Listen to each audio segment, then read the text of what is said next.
Well, guys, welcome back to Suburban Black Girl Podcast. Cheers to episode 24. Cheers.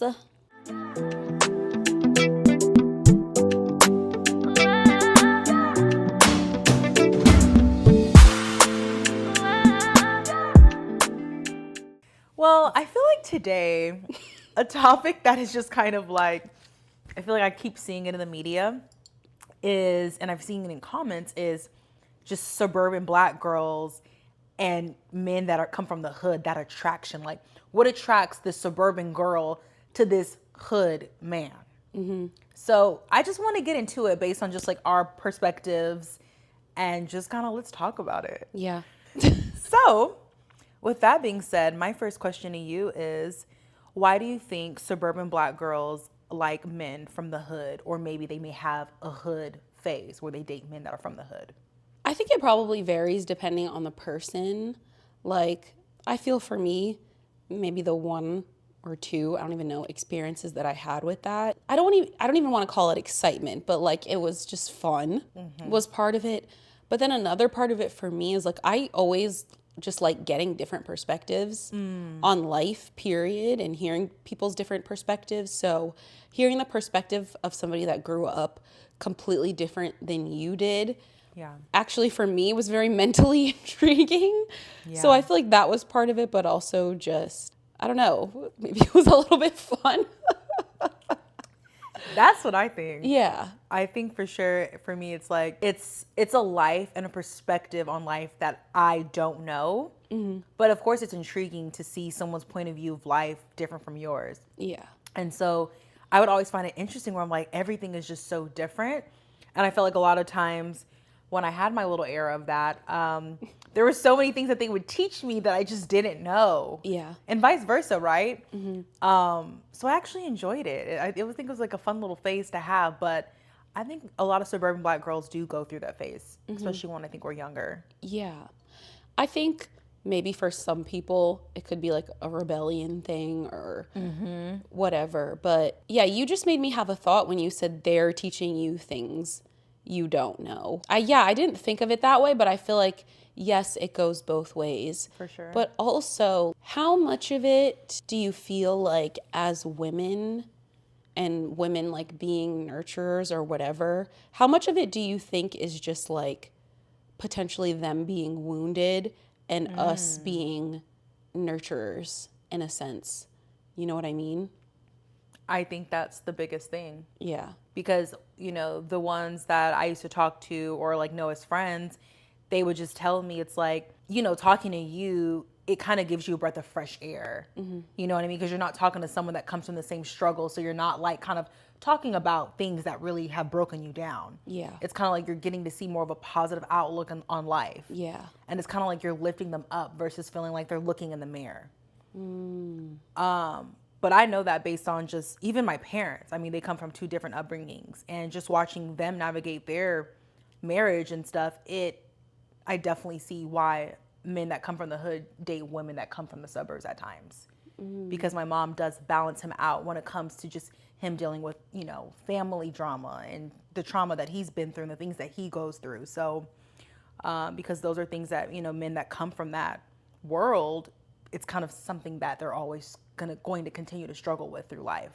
Wow. Yeah, I feel like that is what it is. Mm-hmm. And I've had this conversation on the flip side, asking men that grew up in the hood why they like to date girls that grew up in the suburbs. And yeah, it's always along the lines of, one, they don't want to be reminded of the struggle of where they came from. And another perspective I've gotten is when you have grown up under unfortunate circumstances and you have a growth mindset or a mindset that you want to make it out, that you want to do better, that you want to break generational trauma, dating somebody sometimes that came from the same place you did, they don't have, to your point, like they don't necessarily have that growth mindset, or their mindset is very limited as far as what their opportunities are. But as far as somebody who did not grow up like that, you have a wider lens, you know what I mean, of the world and opportunities. And honestly, even down to sometimes your interests are different. Not everybody, I think it can vary if you grew up in the hood, if you want to make it out. Some people do, some people don't. So I think for the men that want to make it out and do better for their lives, they connect with people that are doing the same. And those of us that maybe grew up in suburbia were at the time like talking about going to college and then graduating and having careers and buying houses eventually and so on and so forth. So if those are goals for them, then they're going to want to date somebody, you know, that aligns with those goals and has the mindset that like it actually can be achieved. Yeah. No, for sure. I totally agree with that. And it also just made me think of like, I feel like most suburban girls, the men in our family, most of them do come from the hood regardless. And it's like those are the type of men that got out of it and made a way out of no way, right? So for me, I feel like those are always the type of men that I've somewhat been attracted to because I like to see, you know, kind of like, I don't know, I feel like men that come from, you know, the hood, they just have a different type of hustle in them. And it's kind of like, they're never gonna be down ever again. I don't know. It's just something about them where it's like, they're never going to not have it or not get it or not find a way. Like, I feel like all the men in my family, I can depend on them if I needed them. You know what I mean? Like, it's a different type of hustle that they have in them. So I think for me, that's something why I always am attracted to men like that. Whether they've been refined or not, I've always kind of been like, okay, because I just like the hustle. You know what? That's such a valid point. Because I was really struggling, like, earlier today to think about, like, it's so much easier to understand from the man's perspective why he would want to date a woman from the suburbs. But, like, from our perspective, like, what is it? And I really was, like, struggling to think about it. And that is true. It's, like, because for me, yeah, it's not like my dad grew up in the suburbs or anything like Same that. line, Yeah, I don't know. So do you feel then like a black male that grew up in the suburbs would just be too soft for you? Ooh, that's a great question. Because ideally, it should be you grew up in the suburbs. And when we talk about social constructs and all that, on paper, it would make sense for us to procreate, you know, and marry into another black suburban family. Right. Ideally. Yeah. Ideally. But for me, I've never been attracted to those type of men. Like, But are they too soft? Why? I think that's a part of it. I like my man like me, very multifaceted, right? Yes. You know, I want you to be able to go to any room, any area and be cool. Like, yeah. Look, if you got to be about it. But if you don't, then don't. But a part of me, I just feel like, yeah, you got to have it in you. I need a protector. Yeah. Honestly. What about you? Yeah, I don't know. I agree with that. And I was just thinking like, yes, I grew up in suburbia. Right. But I still, every weekend or whatever, was with my family in a completely different environment. Yeah.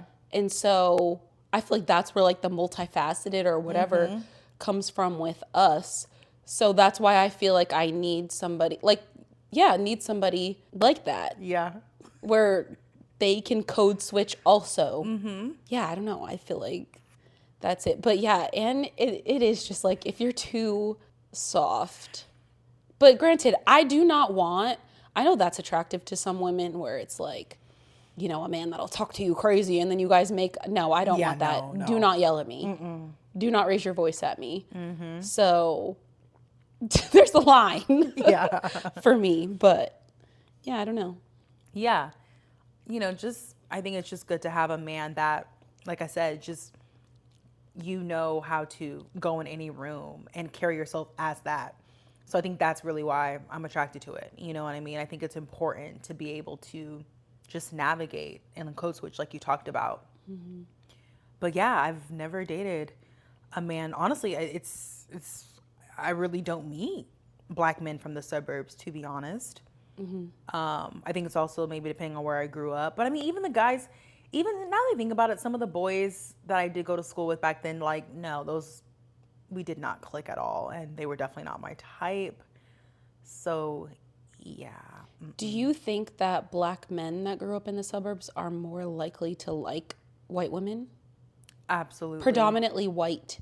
Because that's a comment that we keep getting, is just because you grew up in the suburbs does not mean it was predominantly white. So True. when we keep talking about being suburban black girls and like the struggles with that, we're talking about growing up in predominantly white suburbs, if that wasn't clear for people on the internet.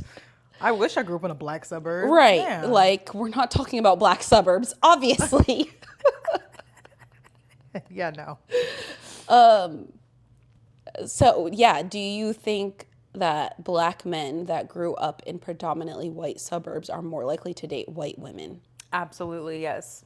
All the ones that I knew dated the white women or the mixed girls, but they definitely were like, they kind of would turn their nose up at the black girls, even though some of them were literally like African. Why do you think that is? Do you think it's seeking approval of white people, which makes you not want to be with a black woman? Yeah, because when you think about it, like back in grade school, you know, be the few black boys and all the other boys would be like typically white and stuff. So it's like those white boys weren't into the black girls. So it's kind of like, I feel like they follow what the majority is dating and talking to. And back then I felt like they all wanted the same, like white girls or the non-black girls, you know what I mean? But yeah, I think it's really just like what's in or what's cool. I think it's because a lot of black men idolize white men. I feel like people don't really say that out loud, but I feel like a lot of black men seek the white man's approval, and that's why they don't date black women. And I feel like maybe there's something to it, even where we feel that and are not attracted to them. I mean, what you're saying is so true, and I feel like that goes to the beginning of time, right? You know what I mean? Like, I feel like that's something that black men, especially in corporate world, they have to, like, 9 times out of 10, you know, they're having to report to a white man and kind of be under him. And so I know a lot of black men have that struggle at work because it's very hard to kind of like listen to a white man the way they try to assert their power on you and things of that nature. So you're very right. Is that the answer? Like, is that why we would prefer to not date a black man from the suburbs? Because... Are they a sellout? Yeah, or do they care more about white people's opinions in general? Yeah. I like growing up, like I feel like they did. Like they used to kiss their ass when I was in school. Like they were just all up under their ass all the time. And now like I see them older, you know, on social media, I can't really tell who they are now as men, but back then, yes, they were so far up under those white boys' asses to the point the stuff that they would say to me, it would be like, I'm like, you're disgusting. Disgusting. Like, you are a black man. Your mama's black. I think they forget sometimes. And like truly forget where they come from. Like, No, you're right. DNA wise. Yeah. No, you're so right. Because I don't know about you, but for me, the white boys, they were running shit. Like, they were the leaders, to be honest with you, back where I was going to school. And I feel like the black men that were in my school, they were following them. And it wasn't until I got to high school where I kind of started to see more of a shift where it's like, okay, these black men have found their identity and they found their people and their black group of other black men to hang out with and not like running up under these white boys like they used to in, you know, middle school and elementary. Ooh, yeah, you're right though. And that just made me have a thought too about why there is such a difference between a mixed child who grew up with a black mom versus a mixed child that grew up with a black dad. Night and day. I feel like that's the answer to that too. And do you always notice that mixed kids, they do pick a side? I think some of them don't want to, so I don't want to even speak for them, but like, I think a lot of mixed people want to just identify as mixed. And I feel like culturally sometimes they get forced to pick a side too. You kind of have to be low key. the kids that have a white mom tend to lean more towards the white side, because what's the black dad doing? Yeah. Not enforcing black culture in the home. Absolutely not. You know? No.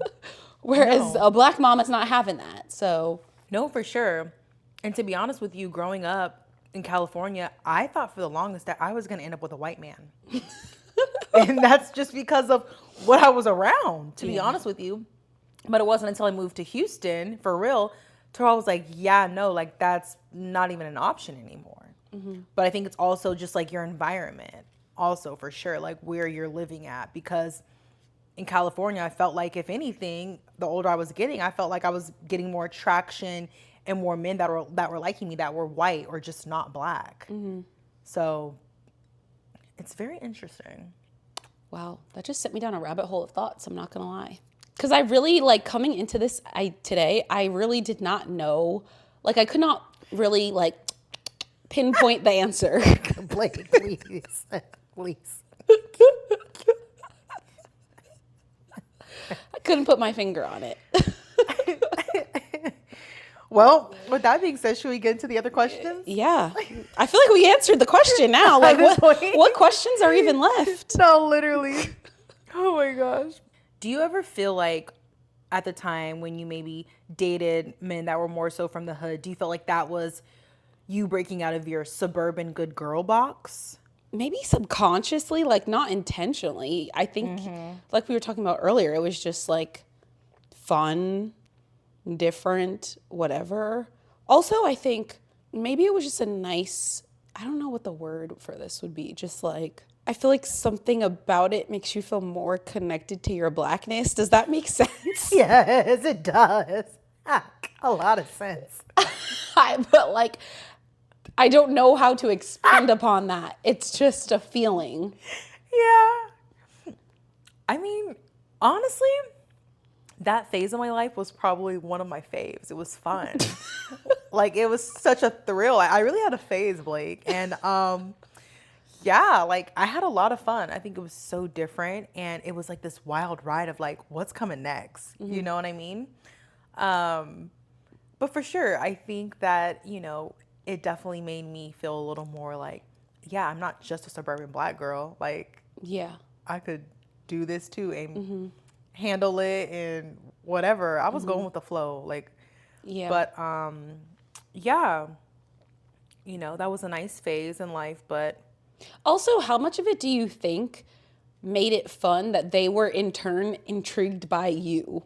You know, like that Yeah, kind of that's true. makes it funny that like it's almost like, I mean, this sounds true. bad, but it's almost like, did they also, like, they put you on a pedestal?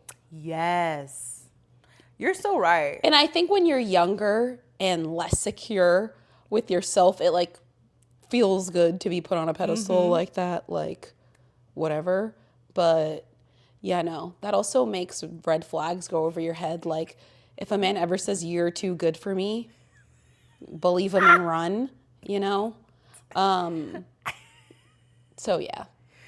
No, but you're so right about that, because I felt like they would make you feel like you're the only girl in the world, like the best thing ever to happen to man. You know what I mean? Yeah. But yeah, definitely a fun phase. How did dating, you know, a man like that, how did that affect the way that you view love, safety, or masculinity?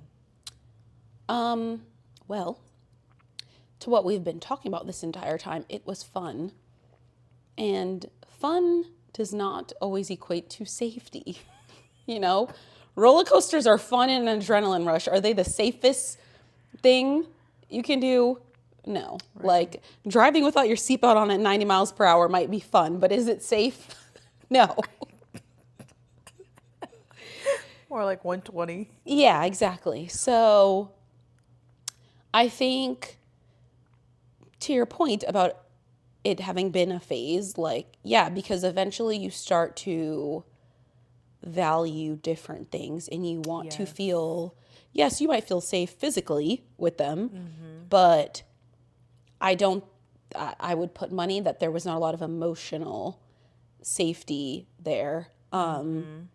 because we all need therapy. Clearly, we talk about therapy all the time, and we grew up in the suburbs. I think my mom always says crazy people live everywhere. Doesn't matter. You know, you can grow up in white suburbia.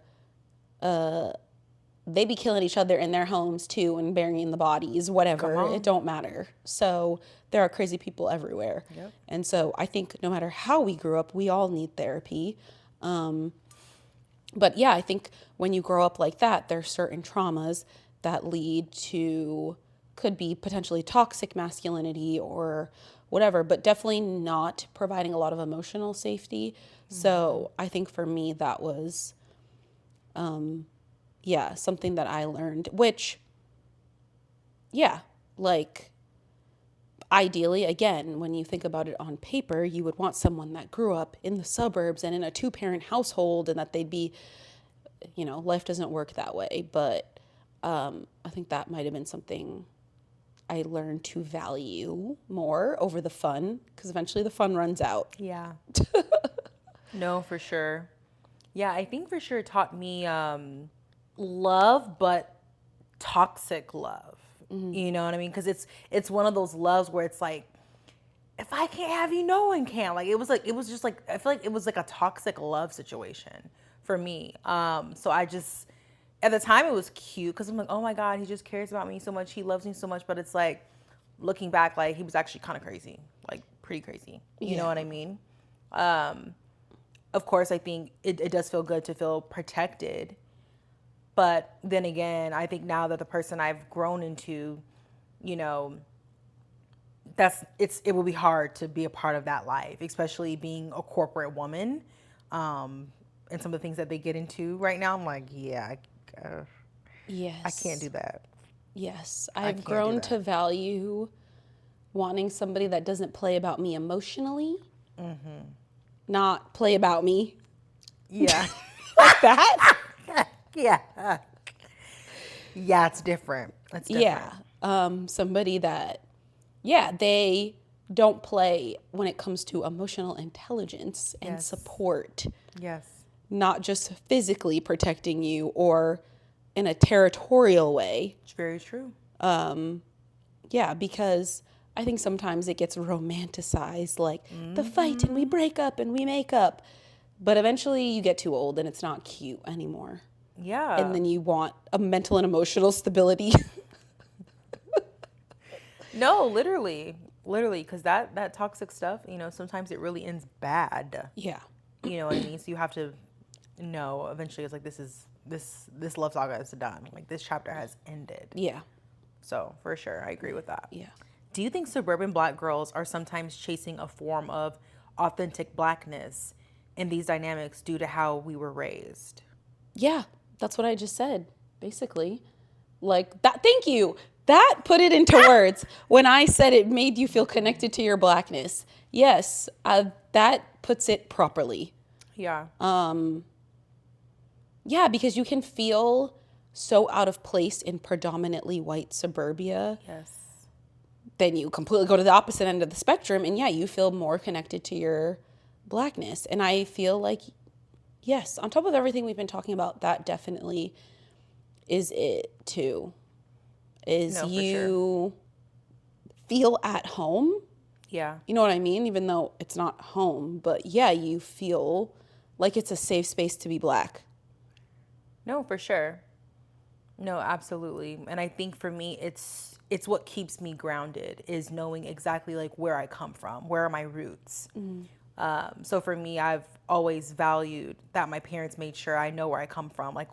Just like you, I was at where my family's was every week. You know what I mean? And so I think that's important. It's important to know both sides and to be able to remember where you really truly come from and who you are. Because it's like you can be in the suburbs, but it's like if you just stay there, you're really going to forget who you are deep down inside. Yeah. So I think it's so important. Like my kids, regardless of where they grow up, they still will know where they come from. I think that's just important. And yeah, it just helps shape you and mold you. And also, I think for me, it keeps me just humble and grounded for sure. Yeah. Because I don't want anyone to ever feel like, oh, you think you're better than me because, you live in the suburbs or from the suburbs. Like, girl, And I think that's why I feel really relaxed when I can go visit my family, because, yeah, like it is just that safe space to be Black and not have to code switch, not have to anything. Because and yes, we can go out in Houston and be in a room full of Black people. However, we've talked about this before, like walking in the room and still feeling like Hillary Banks. Yeah. You know what I mean? Yes. But I feel like when I'm around my family, then I feel fully safe, because I can speak how I want to speak. I can just be myself. Yeah. And yeah, it feels safe. And so, yeah, maybe something about it feels like that's what it is. It's like they embrace the fact that we might have a little Hillary Banks in us. Yeah, for sure. Whereas in other, situations around other Black people, it's not. It's still, people are still turning their nose up at us like we're bougie. Yeah. Whereas they just embrace that this is how we are. And I think that's also part of it too. Is why even though you're completely out of your environment, it feels like home. It feels comfortable because it's a safe space for you to just be yourself. No, exactly. And you're so right, being yourself. Even, at my adult age, my cousins will tell me of certain times of when, like, I pulled up at Christmas Day and, like, what I was wearing. And I'm like, oh, God. Like, I'm so out of touch with, like, what you guys are going through, right? Yeah. Or what, you had went through. But like you said, they let me be myself and have always loved me the same regardless. It's like, oh, that's just my cousin Ashlyn. Yeah. But I think that's so important when you have family that just genuinely loves you for who you are, regardless of your circumstance or where you're from, right? Yeah. Because even though I walk in like that, it's like they still see me as little Blake and they're just proud of who I am today. And that just feels nice. Yes. No, for sure. It's the best feeling in the world. For me, going home makes me proud about the work that I'm doing on the outside. When I go home, I hear my grandmother or my family tell me how proud they are of me, of the things that I've accomplished. I'm just like, thank you, because a lot of what I do is just really for like my family. So it's good to just go home and get that genuine love of people that really knew you from like day one. So yeah. Love the fam. Wow, this has probably, for me, been the most enlightening episode ever. Like, because only because I feel like normally I feel like I'm speaking about things that I've already reflected on, but like I really did not know the answer to this topic. Like us speaking about this out loud is making me, for so many reasons, realize why you go through that period where you gravitate towards those types of men. Yeah, that was crazy. Even though you don't realize, sometimes this podcast, I'm like, wow. Like, it's really free therapy, man. It's really free therapy. A lot of the times. Yeah. So, during this phase, did you get into any semi-crazy situations? Or situations you had no business being in? There were times when I would I would tag along with my man at the time to do, things for his business. So I was just going along with him to support his small Black-owned business on a little ride along. Period. Right here in A-Leaf, Texas. I don't know if you know where A-Leaf is, but yeah, I used to be in A-Leaf quite a bit.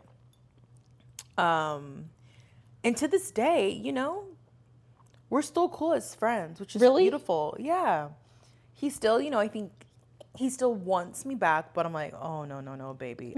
I can't go back to that lifestyle. Like, I've literally known him. The beautiful thing, I've known him over 10 years. And we're still cool to this day. And I'm in his close friends, and he's still, doing the same. Man, he's doing it big now. But I pray for him. I do, because he's definitely going to federal prison. But, more power to him. More power to him. Well, let's pray he doesn't. I know. I really don't want him to, but I mean, it's on another level now. I'm like, sir, you can't be doing all that, you know? You know what just made me think something? I don't feel like this is the case in our instance, but let's say you're somebody that grew up with privilege. How much of it, like, do you think there's girls out there where, like, in that example, if whatever they do, however they get hood rich, right? Like, how much of it do you think is that for some of the suburban black girls out there that, like, they're accustomed to living a certain way? So if that man can provide it, then she doesn't it don't matter how he got there, as long as he's providing. You know what I mean? I think a lot of girls get caught up in it more than we think. And I know being in Houston, I know a lot of them that really are caught up in that. They may not post the man, but the man, and then I've learned a lot of these men, not just speaking in Houston, but a lot of these men behind these big businesses and brands, I'm realizing were funded by money laundering. Yeah, and drug dealers, like real kingspin. And I'm like, wow. And I can see that. But to be honest, if they keep laundering money through the business, that's one thing. But if they used it for startup costs and then they went legit, kudos. Kudos to them. I mean, honestly, it's like, listen. Because to be honest, if you're going to scam or sell drugs, like, use it to go legit. I never understand the people that keep doing illegal stuff. True. And they, like, no, use it to go legit and stay on the right path, clean path, and leave it behind you. Yeah. Like, don't keep doing the same stuff. No, I agree. No, I totally agree with that, right? But it's funny that you say that because that is a real thing. And I didn't realize that. You know, a lot of the times I'm blindsided. I'm thinking these girls are starting these businesses up, you know, through some type of loan or something. And it's like, no, it was funded by a man that just has it illegally. Yeah. And she certainly ain't holding him down if he goes. Yeah, no. At all. Yeah, no, because I was talking to somebody the other day who, like, used to date guys like that, whatever, and she was like, I just had to stop. She's like, it's not stable. I mean, she was talking about basically guys that would scam, and it's like, it's not consistent money. They have good months, they have bad months, I don't know. Yeah. But they don't have health insurance. Like, that's not stable. Oh, that's true. You know, that's I don't not. think about that stuff. Shit. Part of getting married is a legal contract. Like, you can get on their health insurance, or they can get on your whatever, and it's like, you don't have benefits. There's no benefit to marrying him at that point. Right. So, and then what? You're going to have a child, and then they still don't have health insurance. Giving birth is like $35,000. Come on. So, it's not free. Yeah. Yeah, it's just crazy how, you know, the things that we want in our men changes as we get older. You know, now it's like, babe, do you have, you know, health insurance, 401k, Roth IRA? Like, do you have those things? Yes. Versus just whatever else you do. You know what I mean? But it's interesting to see that a lot of girls are over like that phase of the scammers, the trappers, the athletes. Like, the girlies are like, where is the corporate man? I mean, yeah, they still want financial stability, but mental, emotional stability too. And I even recently, like, have had to hold myself accountable for how, like, I've been materialistic in the past when it comes to dating, like, and wanting certain things that at the end of the day do not matter. Like, of course, we all like nice things and want to be taken nice places and so on and so forth. But it's just like, somebody's character means so much more. The way they treat you means so much more. And even just like quality time and doing things together means like so much more than any of that. Like, somebody who cares about your feelings and validates them and wants to do better is way more valuable than a Chanel bag. No, literally. And I'm going to share a short story with you really quick to piggyback off of that. There's a girl I know that recently had a birthday dinner, and her dude rented out the private room. He had it all decorated. All her closest friends were there. Of course, he paid for the dinner for everybody, was buying shot after shot for everybody. 1942, Don Julio, Clase Azul shots, so he was buying the big boy shots. And on top of that, bought her all these flowers, bought her jewelry, bags. And after that dinner, they got into an altercation and he beat her ass and she beat his ass back. And it's one of those situations like, but was it worth it? Like, is it worth to have all this, but yet behind closed doors, you and your man are literally beating each other's asses that night? Like, is that worth it for the material things? And I bet you the only thing that made it to Instagram was the private room and the shots. Oh, yes. And whatever else. Oh, I forgot. He had a professional photographer. So, yes. Yeah. The shots, those were the shots that I saw on Instagram. Then that's the only thing that everyone sees. It's never...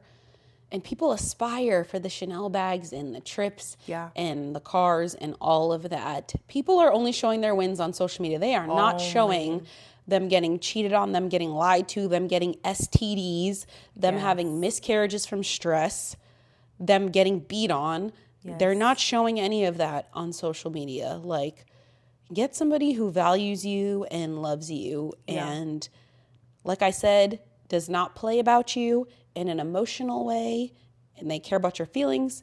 They don't care about you in a ratata way. Right. No, for sure. Yeah, it's not cute. I totally agree with that. Yeah, no, for sure. And honestly, it just made me think of just, growing up in the suburbs and the lifestyle that I was given. I was able to see love and getting material things to some extent, whatever. So for me, it's just kind of like, there's more to life than just material things. And for me, like, I don't know, I rather feel just more like love and protected and valued. Like, that means a lot more than any bag, shoe, car could ever make me feel. Yeah. Like, even now, when we get that stuff, it's cool, but it's fleeting. It only feels, I just bought a brand new car, like finally my first dream car. And it's been like over a month now. And now I'm just like, But this car's been on my vision board for like the last 5+ years. Yeah. And now I'm just like, But that's because it's a material thing. Like, it only can make you feel good for so long. No. Yeah. No. My mindset has completely shifted in the last 6 months, honestly. That's good, Blake. About a lot of that stuff too. Like, just even... Like, literally even about engagement rings, right? Because I keep seeing stuff online about, like, lab-grown versus real diamonds and whatever. And everybody in the TikTok comments is like, they look at, to the naked eye, they're exactly the same. Chemically, they're real diamonds. And it's like, why do you care so much to have a diamond that's mined by a child in Africa just so you can say it's a real diamond?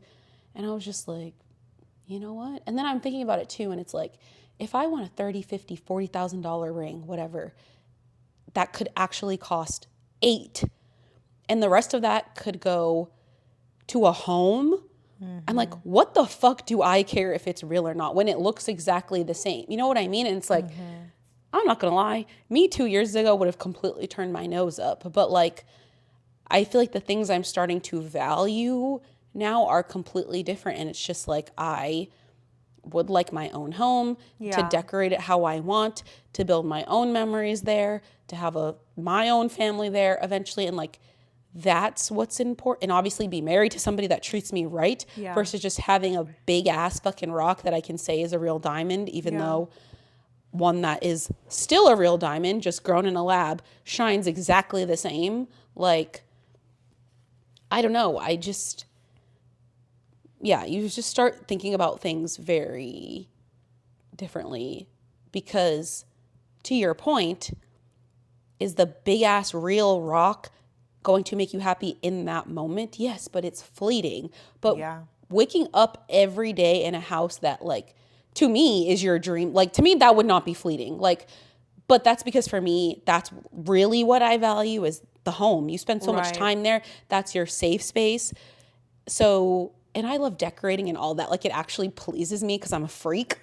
I just have like OCD. But like, It literally tickles me pink to wake up every morning in like a clean space that is mine, that is well decorated, whatever. And it's like, if that money could go into that instead, that would not be fleeting. That would be for something meaningful. Yeah. You know what I mean? So, but me, 2 years ago, a year ago, I would have been like, ugh, you better never. And it's like, now I don't even care. Honestly, like, that warms my heart, and I'm proud of you, you know, and your growth with that. Because it's beating that, like, materialism, that it's hard. You know what I mean? Because everything is just so in our faces right now. Yep. And for me, I do like materialistic things, but at the same time, I'm just like, there's so much more than that or to that. And a lot of times I've dated guys or been with people where it's like, I know they're not going to buy me every Chanel bag or whatever diamond in the store or the nicest car. But I'm like, you know what? I love that man so much, or I care for this person so much that it's like what he may, how the way he makes me feel inside, it's like, I don't need all that type of stuff. Like, that stuff is cool, but I think that goes for a different type of woman that is trying to wound and patch up different pieces of herself inside of herself. Like, for me, I'm not perfect, but I will say I'm a very much a confident, whole woman, to where it's like a lot of the things that maybe some women may want material things to kind of make themselves feel better. Like, I don't need that. I think I feel good enough to where it's like, if I can just have genuine love, that's most of what I need. Yeah. You know what I mean? Someone that is just loyal, caring, thoughtful, those type of things. But just not like, here's a bag, and then it's just like, and then he's out the door again. Like, huh? And I think that's part of the problem too, is that there's such a lack of like being able to find that in dating. Yeah. And I feel like when you do find it, you're like, oh, I don't need to go to Steak 48. Actually, it's fun if we cook together for free at home, you know? But like, I would never have that mindset if I did not find somebody where I had those feelings. You know what I mean? I'd be like, ugh, he's not going to take me to whatever. Like, we're not going to align. We like to do different things. Meanwhile, it's just like, I was watching this show earlier today, and this girl was like going through her whole dating history, and they did like a flashback of like 7 years ago where this guy made her like surf and turf for her birthday for dinner. And now her current person that she was dating and pregnant by made a reservation like a month and a half in advance already at a very nice place. And yeah, she was like, that's totally different than what I've experienced in the past. But she's like, is it that? Or is she like, because also if he would have made me surf and turf, I would have been very happy with that. So a lot of times it's just the person. Yeah. But you don't realize it because you haven't met the person, you know? No, for sure. And it's so hard to meet that person where you just connect on a deeper level with, where it's like, I can do nothing with you and still have the time of my life. And I think that's why a lot of people are still into take me to the nicest restaurants and the finest, you know, travel destinations and buy me the nicest things, because it's like, are you truly connecting with that person on a deeper level, like besides the surface? Because even comparing certain friends and their relationships, I'm like, this is very much a surface level relationship based on what I'm hearing. Yeah. And that starts with the approach from the very beginning. And that's what it took me all this time to realize, is because now in my current situation, the very first conversation was normal. There was no flirting. He didn't even offer to buy me a drink. And you know me, it's like, you're not going to talk my ear off and not offer. But like, That's for true. whatever reason, I guess because I was so anti-dating at that time, I could give a fuck if he offered to buy me a drink. Yeah. So he wasn't flirting. I wasn't flirting. It started off a normal conversation. And yeah, when you start off with, come to my section, can I buy you a drink? Yes. And that person is only buying you a drink. They barely know your name, and they are only offering to buy you a drink based off the way you look. And then months down the line, you're shocked that it was just a surface relationship. It started off surface. And that's the conversation that I had to have with myself and hold myself accountable for that. Like, I'm expecting somebody who just met me 2 seconds ago to buy me a drink, but then I'm also expecting them to like me for me and not for the way I look. Like, I had to hold myself accountable for that. Like, I keep attracting people that are looking at me like an object and not a human being. But look at how it started. I expected you to buy me a drink based off of the way I look, but now you need to treat me right. Meanwhile, you're only treating me a certain way based off of the way I look. And this relationship that I'm in now made me realize that. Because we are genuinely friends. Outside of the relationship, we are genuinely friends. We have fun sitting on the couch playing cards together. Meanwhile, me a year ago would have wanted to be at nice dinners all the time. And truthfully, we both like eating and drinking. So like we do go out to eat. But as far as nice, fancy dinners, in the past almost 6 months, we have been to one where we have gotten dressed up and had like a nice $300 dinner. One. Me? Months ago? No. But honestly, I know you guys enjoy just like your time at home, cooking, and just drinking at home and just enjoying your time together. And that's all that matters. Yeah. I don't know how we got on this topic from freaking... No, but I love it whatever, though. It's actual like genuine love. You know, it's just not some like, yeah, that's my man. Like, no, like that's what y'all have is definitely genuine love. And it's just beautiful to witness and see. But I love it because I feel like that is what true love is. It's simple. It's not this glamorized thing that it's portrayed in TVs and movies and social media. It's exactly what you have and what you're talking about. And I feel like that's something that, like, at the end of the day, I'm like, I'm a chill person, regardless of how I may dress when I go out sometimes or when I'm at these nice restaurants with friends or family or whatever it may be. It's like, I'd rather just be at home with my man in my sweats like this, chilling with no makeup, hair all over my head. Yeah. And the person that loves you like that, literally this past weekend, I was a rare occasion where I just had my real hair out because I didn't have time to get it done. And he was like, can you just keep your hair like this? I'm like, no, sorry, but no. Yeah. But glad you like, he was like, it was really my bare face, my real hair. He was like, I love the natural look. I was like, oh, thanks, but it's not here to stay. No, but I love that. Because that's something I always tell myself. Like, I try to keep myself as bare as possible unless I have to. Because it's like, no, I want you to love me for me at, like, just my rawest, realest version of myself. Yeah. If you can't love me through that, then I'm not your girl. Yeah. And I will say, I just completely approached the situation non-superficially because our first date, I put on makeup. But I was running late, so I didn't even have time to put on lashes. And then our second date was like 2 days later, and I was like, it was a Sunday. I was like, we were just going to like bars. And I was like, I don't feel, and I didn't put makeup on. Again, me a year ago would have never. I was like, honestly, you can know what I look like. It is if you like it or you don't like it. I really don't care. And again, like if you don't want somebody to objectify you and use you for your body, then it should not be about that from the very beginning. You should not be using your looks to your advantage then. If you don't want that result or expecting things because of your looks. No, you're so right. Like, because of like a lot of times as women, we do dress the part and we look the part and then get mad when men treat us like that version of ourselves. But it's like, that's all that he saw. So what else is he supposed to do? Or how else is he supposed to treat you? So you're so right.